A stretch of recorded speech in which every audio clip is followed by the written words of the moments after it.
Smart Ideas avec BNP Paribas. Découvrez des entreprises à impact positif.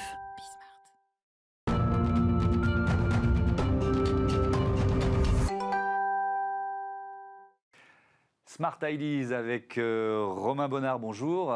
Vous êtes le fondateur de Syntex, marque de t-shirts solidaires. Quand et pourquoi vous l'avez créé ? Bonjour Thomas, merci de me recevoir. J'ai créé Syntex en 2019. Syntex, c'est une marque de vêtements à mission. La mission, c'est de lutter contre la pauvreté par le travail, en faisant travailler un maximum de personnes en situation d'exclusion et de grande pauvreté.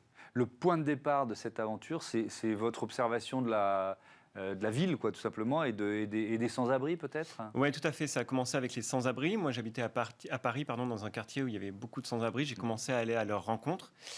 Et j'ai découvert chez eux d'innombrables qualités et parfois chez certaines de ces personnes on va dire des compétences. Il y en a qui étaient anciens enseignants, anciens ingénieurs.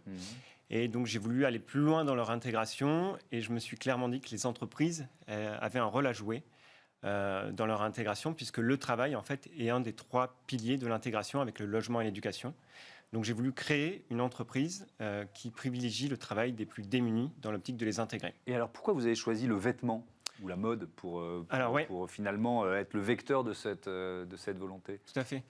Une marque de vêtements dans l'intégration, c'est assez intéressant puisque finalement, quand on porte des vêtements, on porte aussi ses valeurs. Donc ici, les valeurs, c'est la tolérance, la bienveillance, l'intégration et la solidarité.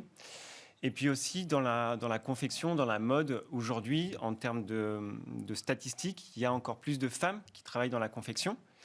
Et les femmes, au niveau de la pauvreté, elles sont beaucoup plus en difficulté que les hommes. Donc en fait, je m'attaque aux personnes les plus fragilisées dans la pauvreté.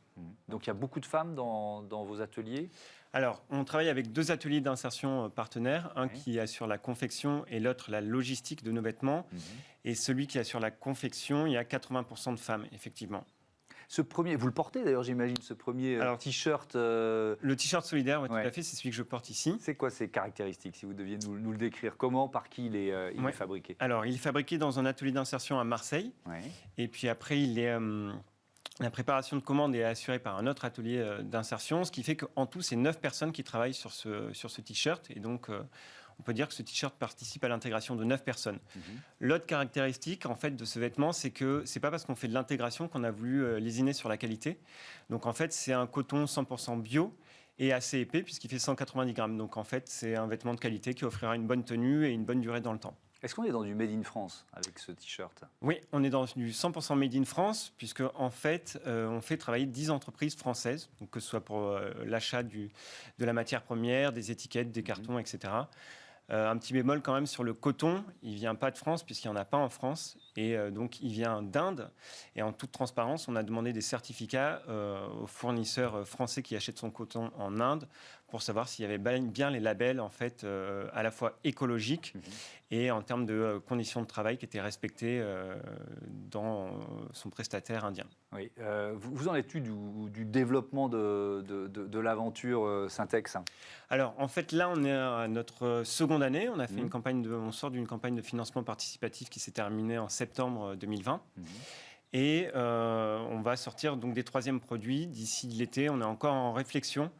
Et ce sera des produits d'été, donc sans doute autour des maillots de bain, etc. On est une gamme uniquement masculine pour l'instant. Et on réfléchit aussi là-dessus si on se développe sur le marché féminin. D'accord, et ça veut dire que ça suppose de garder les mêmes partenaires, d'aller en trouver d'autres pour créer une gamme supplémentaire ? Alors, pour nous accompagner vers la croissance, on va toujours travailler avec nos 2 ateliers d'insertion partenaires historiques, qui sont capables de produire en quantité. Et l'autre objectif inclusif de la marque, c'est d'ici les 2 ans, de recruter des personnes sans abri, puisque c'est l'autre engagement de la marque, c'est réserver l'intégralité de ses emplois directs à des personnes sans abri. Donc c'est notre second objectif que l'on se fixe d'ici 2023. Et donc d'ici 2023, vous imaginez, vous pensez embaucher combien de personnes ? Alors une première, ce serait déjà pas mal. Ouais, il faut qu'il y ait le chiffre d'affaires, la rentabilité qui suivent. Bien sûr. Et aussi, c'est une question d'accompagnement, parce que c'est une personne qui qui sort d'une situation difficile, il faut la suivre, il faut l'accompagner tant sur le plan personnel que sur ses projets professionnels. Donc il faut recruter une autre personne qui soit capable de l'accompagner en interne. Derrière tout ça, il y a de l'humain, il y a des personnes qui sont dans des situations compliquées et on ne peut pas faire n'importe quoi. Donc on préfère y aller doucement mais sûrement. Bravo, merci Romain Bonnard. Bon vent à Syntex. Voilà, c'est la fin de cette émission. Vous pouvez nous retrouver sur bismart.fr ou alors sur les box 9h, midi, 20h30 pour les horaires de diffusion. Salut à toutes et à tous.